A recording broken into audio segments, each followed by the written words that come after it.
días, hermanos. Dios les bendiga. Bendito sea el Señor. Alabado sea su nombre. ¿Cómo no alabar a Dios por la vida que nos concede y por el gozo de ser sus hijos? Y como dice la alabanza, gozo da servir a Cristo. Estamos meditando en Efesios, entramos al capítulo 4 y vamos a leer solamente 3 versículos, ¿no? Para empezar, dice así, Efesios capítulo 4, versículos del 1 al 3. Yo, pues, preso en el Señor, os ruego que andéis como es digno de la vocación con que fuisteis llamados, con toda humildad y mansedumbre, soportándoos con paciencia los unos a los otros en amor, solícitos en guardar la unidad del Espíritu en el vínculo de la paz. Bendito sea el Señor. Palabras tan lindas, tan importantes, hermanos, para poder meditar.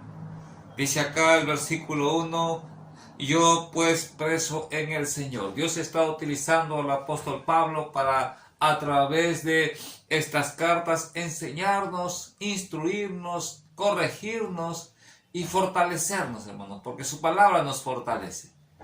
Y entonces leemos este versículo acá y decimos preso en el Señor. Es importante entender esto, hermano.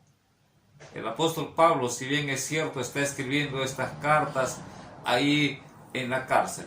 Pero cuando está hablando de preso, no está mencionando esa condición de estar encarcelado ahí en Roma.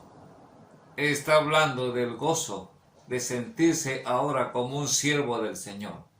Que su mente, que su corazón, que sus pensamientos ahora están en Dios. Y no importa la condición en la que él estaba con gozo de servir al Señor, como dice la alabanza, gozo da servir a Cristo.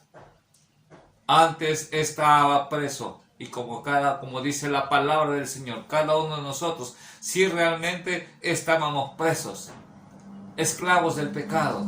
Tal vez tú y yo en algún momento nos hemos sentido, ¿no?, que ya no nos hacen caso, queremos compartir la palabra de Dios y los amigos se alejan y pasamos aflicciones, se burlan, ¿no? Porque ven en ti que hay ese gozo en tu corazón. ¿Qué cosa es ser preso en el Señor? No dice el versículo preso del Señor, dice en el Señor. Es mantenerse siempre con un corazón dispuesto a proclamar al Señor, a hablar del Señor, a tiempo y fuera de tiempo. Tal vez en algún momento te han dicho, tú siempre Dios, todo Dios. Es porque estás preso en el Señor. Es porque tu corazón está con ese gozo de compartir su palabra. A veces ya no quieren ni hablar con nosotros porque tú todo Dios. Es que no podemos dejar de lado a Dios, hermanos. Es Dios quien ahora toma control en nuestra mente, en nuestro corazón, ¿no? Como vivíamos antes, dice la palabra del Señor. Miren lo que dice, en los cuales, dice la palabra de Dios en Efesios que hemos meditado. Él nos dio vida a vosotros cuando estabais muertos en vuestros delitos y pecados. Vivíamos en pecados, en los cuales anduvisteis en otro tiempo, siguiendo las corrientes de este mundo, conforme al príncipe de la potestad del espíritu que ahora opera en los hijos de desobediencia.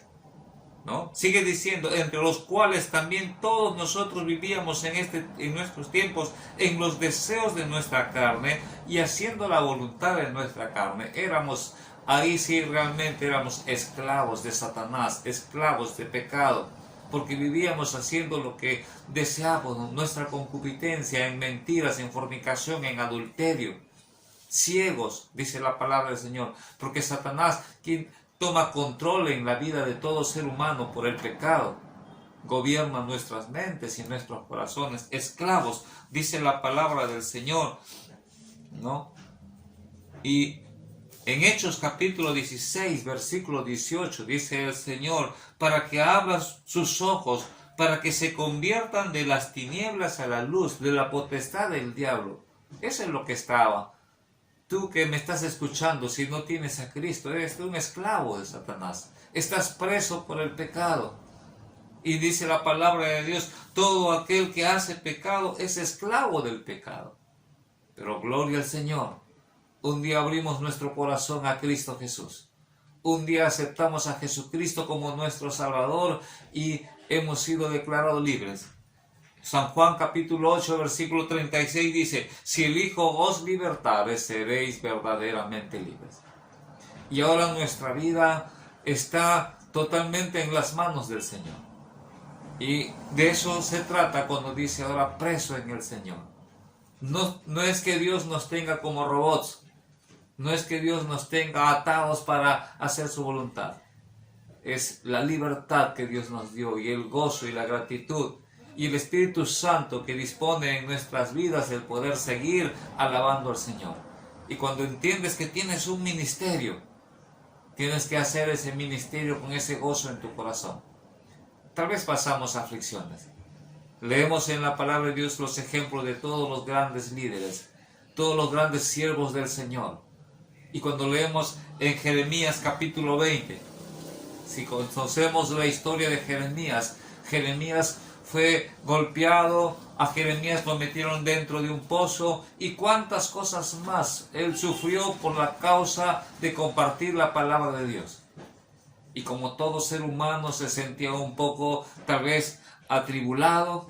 Y miren lo que dice en Jeremías 29. Y dije, no me acordaré más de él. Ante tanto sufrimiento y aflicción que él como ser humano pasaba por compartir la palabra de Dios, él dice, no me acordaré más de él, ni hablaré más en su nombre. No obstante, dice, había en mi corazón como un fuego ardiente metido en mis huesos. Traté de sufrirlo y no pude. ¿Cuántas veces usted y yo como pastor, como hijo, como siervo del Señor, como sierva, ante tanta negativa y ante tanta burla tal vez, y cuando la gente ignora lo que tú estás compartiendo, te sientes totalmente debilitado, te sientes derrotado y dices, Señor, ¿para qué? Ya no voy a seguir entonces. Pero qué lindo, hermanos, qué lindo. El verdadero siervo de Dios tiene la presencia de Dios dentro de su corazón, tiene el Espíritu Santo. Y cuando tenemos el Espíritu Santo, entonces somos renovados, somos fortalecidos, reconocemos nuestras fallas, le pedimos perdón a Dios por esos pensamientos, porque es normal. Dice la palabra del Señor en 2 Timoteo 4:5, pero tú sé sobrio en todo, soporta las aflicciones. Va a haber aflicciones, pero Dios nos anima con su palabra, soporta las aflicciones. Dice, cumple, haz obra de evangelista y cumple tu ministerio. Dios nos llama a fortalecernos, a renovarnos. De eso hablamos cuando decimos preso en el Señor.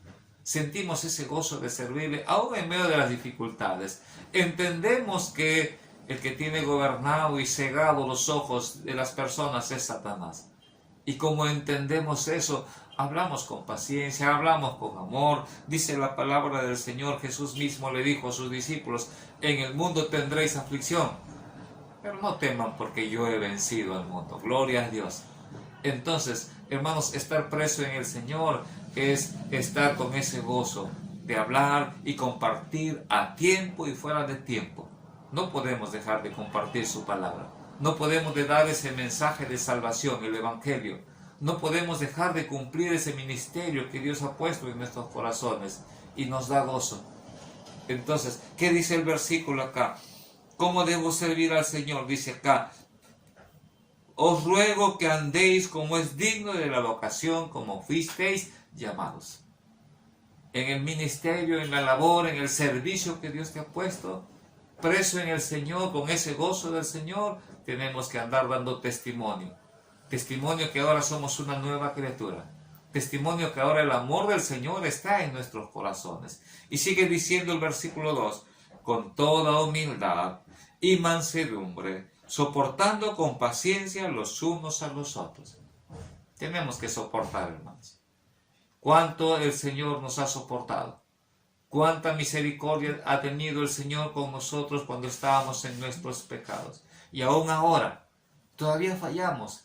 Pero sin embargo, el Señor sigue demostrando su fidelidad, su amor con nosotros. Bendito sea el Señor. Y somos llamados también a hacer lo mismo. A dejarnos que la presencia de Dios obra en nuestras vidas. Y el versículo 3 dice, solícitos en guardar la unidad del Espíritu en el vínculo de la paz. deseosos de mantenernos en paz, deseosos de servir al Señor, pero con amor, con gozo, con paz. Bendito y alabado sea su nombre. Terminamos con el ejemplo de los apóstoles Pedro y Juan en Hechos capítulo 5. Les dijeron a los discípulos: ya no hablen más de Cristo. Los amenazaron que los iban a castigar, pero ellos siguieron con gozo sirviendo al Señor. ¿Por qué? Porque estaban presos en el Señor, hermanos. Entonces, mantente tú fiel al Señor. Mantente con ese gozo. A Pedro y Juan los agarraron, los azotaron, dice la palabra del Señor. Pero, ¿qué dice la Biblia? Después de ser sido azotados, dice, ellos salieron gozosos de haber sido tenidos por dignos. Gozosos de haber sido tenidos por dignos, hermanos. Entonces mantengamos ese gozo, hermanos. Sintámonos contentos de poder decir: yo María, yo Juan, yo Pablo, preso en el Señor. Es una bendición estar preso en el Señor, hermanos, porque somos instrumentos del Señor para compartir su palabra. Que Dios te bendiga.